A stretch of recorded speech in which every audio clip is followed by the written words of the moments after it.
For 1 week in autumn every year, millions of Jews are sleeping outside. Their temporary home, a rickety wooden structure called a sukkah. Everywhere they go, they carry a bundle of branches and a mysteriously precious lemon-like citrus fruit that they take impeccable care of, in a week full of obscure rituals.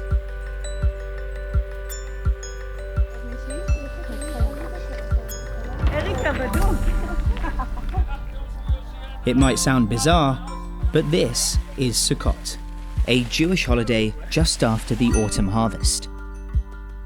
And it's one of the most fascinating religious festivals I've ever experienced.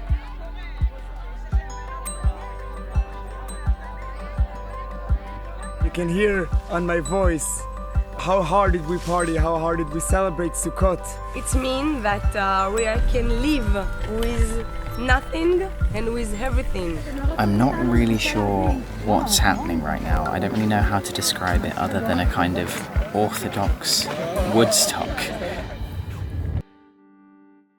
But a quick disclaimer before we go any further, and you can skip to 306 if you've heard me say this before. Following the brutal October 2023 attack in Israel that killed over 1,200 people and saw nearly 250 kidnapped, and Israel's devastating invasion of the Gaza Strip, over 40,000 Palestinians have been killed and around 2 million displaced. The horrific death toll has led the International Court of Justice to rule that the population of Gaza is at imminent risk of genocide.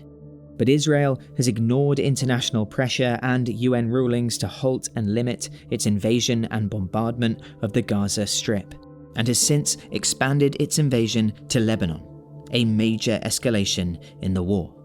This episode was filmed and edited before the war in Gaza, but I know now is a weird time to be publishing videos like this from Israel given the circumstances.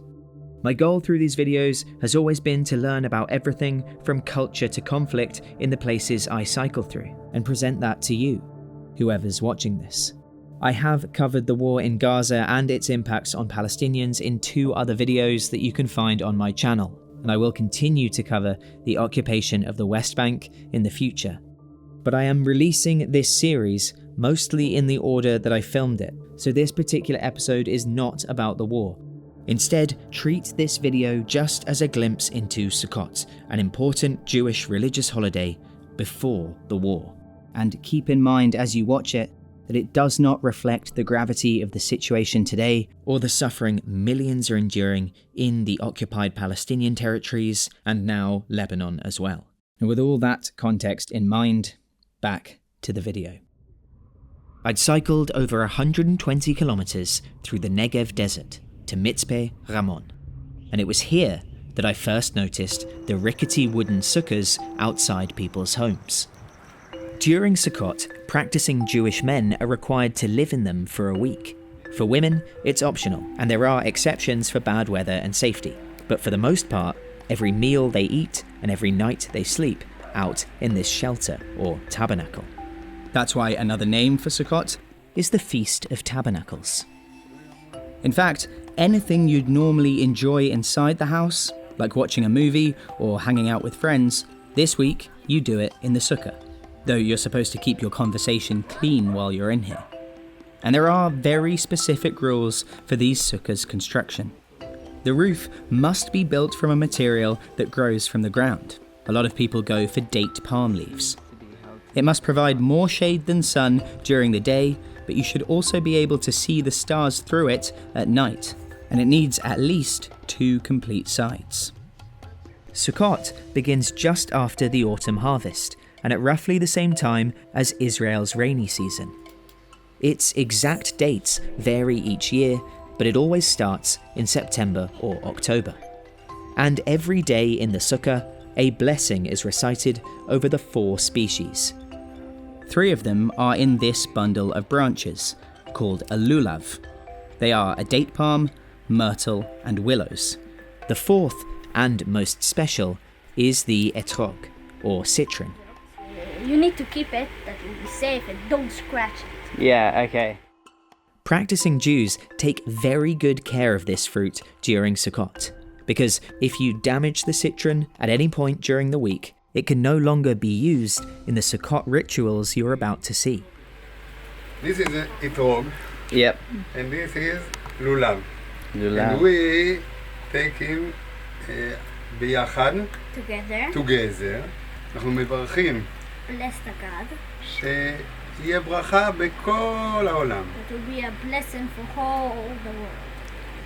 There is no one explanation for many of the Sukkot rituals, but some believe that the different elements of the Lulav represent the different kinds of Jews in the world united into one bundle, and that the citron, which has a pleasant smell and taste, symbolizes Jews who both know the Torah and do good deeds. ברוך אתה, השם, אלוקינו מלך העולם, אשר קידשנו במצוותיו וציוונו על נטילת לולב. It's said that blessing the Lulav and this ritual of shaking it in different directions is a way of asking God for a wet and productive rainy season. It's all. And that's finished. That's the whole thing. As evening drew in and the sun set over the desert, the sukkahs were becoming more lively. I've been invited into a sukkah here for some food in Mitzvah Ramon.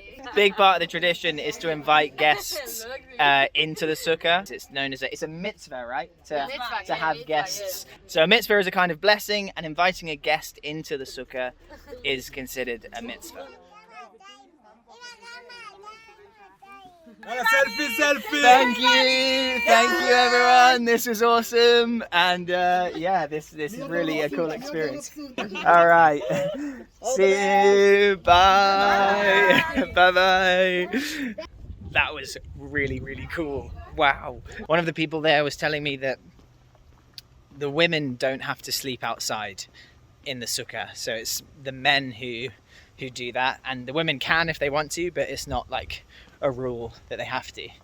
So they were saying they really enjoy Sukkot because it gives them the house and the bed to themselves to just kind of relax and sleep in. And she said, it's nice to have nobody snoring next to me.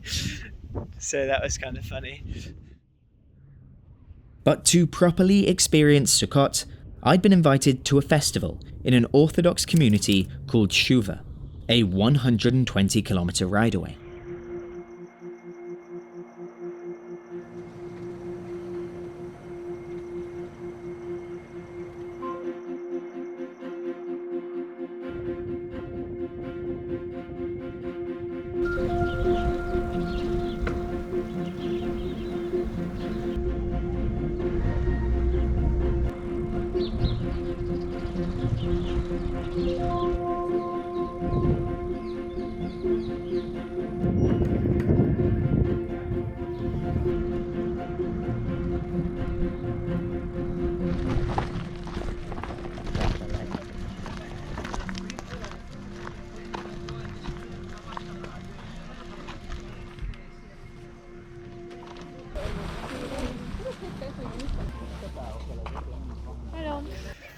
I've kind of ended up stumbling into a Sukkot festival, and it seems like they've got a sukkah behind me over there, and they've got this whole camp set up for a kind of festival.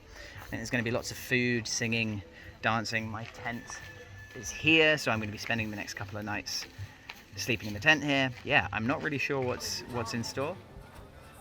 As well as arriving for Sukkot, I'd also turned up on a Friday, the Sabbath, so filming would have to wait. The sun's basically gone down, so I have to turn off my phone now, because during Sabbath you're not allowed to do anything that's considered work, and that includes operating electronic devices and stuff like that. So the camera goes away, phone goes away. For context, now would be a good time to explain that I'd started this cycle tour by total accident during the holiest time of the year in Judaism. Despite falling in autumn, it's the first month in the Jewish calendar, and one packed with holy days. It begins with Rosh Hashanah, Jewish New Year. 10 days later is the Day of Atonement, Yom Kippur, and you can find a video about that on my channel. 5 days after that is Sukkot, where we are now, and the final holiday is Simchat Torah. Together, these are known as the High Holy Days.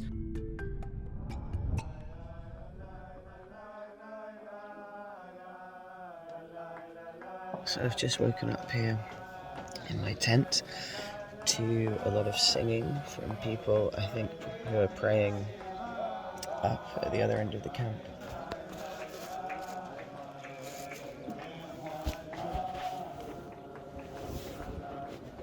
So it's my second day here on the campsite kind of festival thing.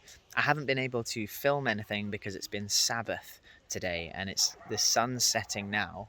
So in a moment I'm going to be able to get the camera out, I think.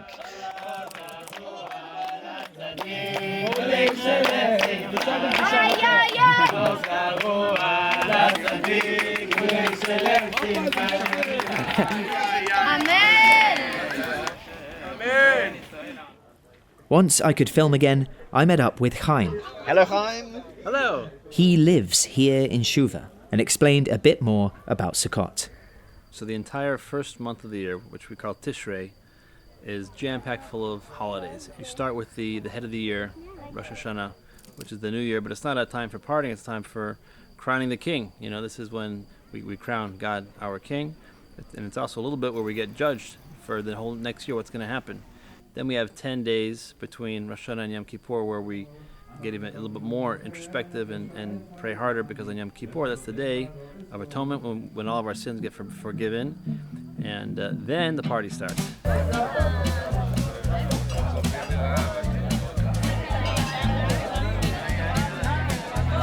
Well, you want to say how much I love you? About Hebrew? Little? So, am I talking Hebrew? I don't speak Hebrew, no.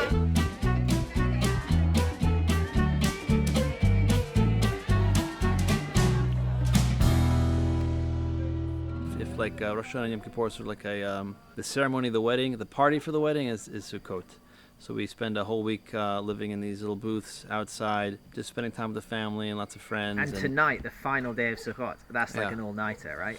Yes, yeah, we're up all night. It's called the Hoshana Rabba. Let's say if your year was decided on Rosh Hashanah and everything was atoned for on Yom Kippur, everything's good, but the package is still sort of sitting in the post office. So it's our last chance to sort of influence anything for the next year, and there's a lot of special blessings in the air. So we spend the entire night learning or praying, or some people sing and dance, whatever your tradition is. That's what we're doing. While all this singing, dancing and praying was in part a festival celebrating the end of the summer harvest and the beginning of the rainy season, that's only part of the explanation. Because in Judaism, there is a story. You might have heard of it. The Egyptian pharaoh who enslaved the Jews, the 10 plagues, Moses parting the Red Sea. These are all stories of the Exodus. According to Judaism, this is when the Jews were forced to leave Egypt and wander the desert as nomads for 40 years. And Sukkot commemorates the protection Jews believe God gave them, which enabled them to survive for all that time in the wild, where they lived in temporary shelters, much like a sukkah. Back at the festival, Sabbath was over, and it was Hoshana Rabba, the final day of Sukkot. The organisers of this campsite had set up a few sukkahs, as well as a makeshift synagogue in the middle of the camp, complete with a divider down the middle to separate the men from the women during services. This whole thing was an unusual mix of people. Some clearly more Orthodox Jews who were a little more traditional, and they spent a lot of time in the synagogue. And then there were others who seemed like they were mostly here to dance.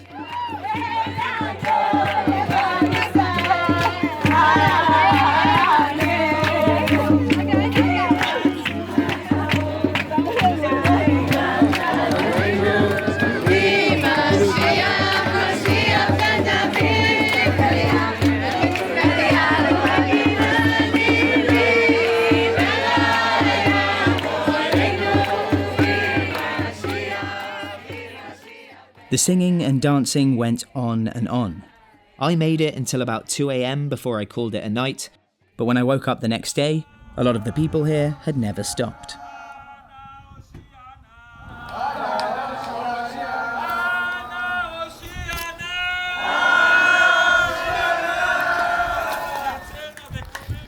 Outside the synagogue, people were striking the ground with the willows from their lulavs, a ritual thought to have originated as a rain dance. And in the light of day, I had a few moments to catch up with some of the very tired festival goers here. I just realized I'm very happy you asked me to sit here because all the other sukkahs, they took down. So this is the only kosher sukkah left. Cool. Yeah, okay. So today's the last day you can eat in a sukkah, and it's like a big mitzvah. Okay, ready? Yeah. Baruch atah Adonai Eloheinu melech haolam borei mini v'senot. Baruch atah Adonai Eloheinu melech haolam asher kiddushanu b'mitzvotav v'tzivanu l'shev b'sukkah. So what was that blessing specifically? Okay. In Judaism, we have, before we eat, we say blessings for anything we eat. And there's different blessings for each food. So I just said the blessing on the rice. And we're sitting in the sukkah. It's considered a mitzvah or a good deed to sit in the sukkah, to eat in the sukkah, to sleep in the sukkah, to spend as much time as you can in the sukkah to really make it our home for 7 days. So I just said the blessing for the food. And then the second one was a blessing for blessing God that He gave us the commandment to sit in the sukkah. So you're particularly wrecked today, tiredness-wise. Oh yeah. And that's Very because much yesterday it was a pretty big deal, right? Yesterday was a big deal. Today's the 7th day of Sukkot. It's a 7-day holiday. And the last night and day is called the Hoshana Rabba. We're asking God to save us. With this whole month, I'm realizing it's full of prayers of sign us in the book of health, the good life, and save, and there's a lot of save us. So on a personal level, what does Sukkot mean for you? I really like nature. So I like that there's a week when it's you gotta sleep outside. Then I really enjoyed this year and in past years recently trying to create decorations out of nature. We are singing and dancing with the Torah all the night, and we are feeling the energy. It means that we can live with nothing and with everything. It feels like when we are together and we do that together, we are feel here everything is okay. We don't need nothing. We just can sit on the floor singing and smile and just this. Hashem, God, gave me the privilege to build a huge sukkah and invite as many people as possible to come and celebrate Sukkot without. You can hear on my voice how hard did we party, how hard did we celebrate it. The thing about Sukkot is that we take the heart from the house, we build the heart outside in the wild, in the nature, and live inside our hearts for a week.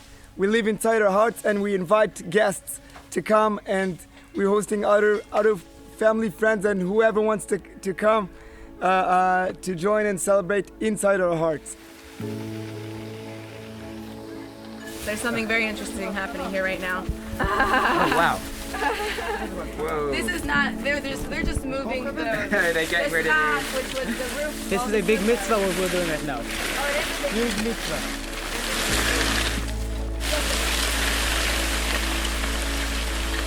So they're taking the sukkahs down today. Yeah, it's the last day. We're not allowed, tonight it's actually, you're not allowed to sit in the sukkah. The sukkahs came down as quickly as they'd appeared. Life returned to normal, and a thoroughly strange few days came to an end. Another Jewish festival that I, a secular British Jew, had known nothing about. I suppose sleeping outside in sukkahs in autumn isn't quite as feasible in drizzly England. But I wouldn't have much time to process the experience before I was lurched from one culture to another. My next stop was Rahat, the world's largest Bedouin city.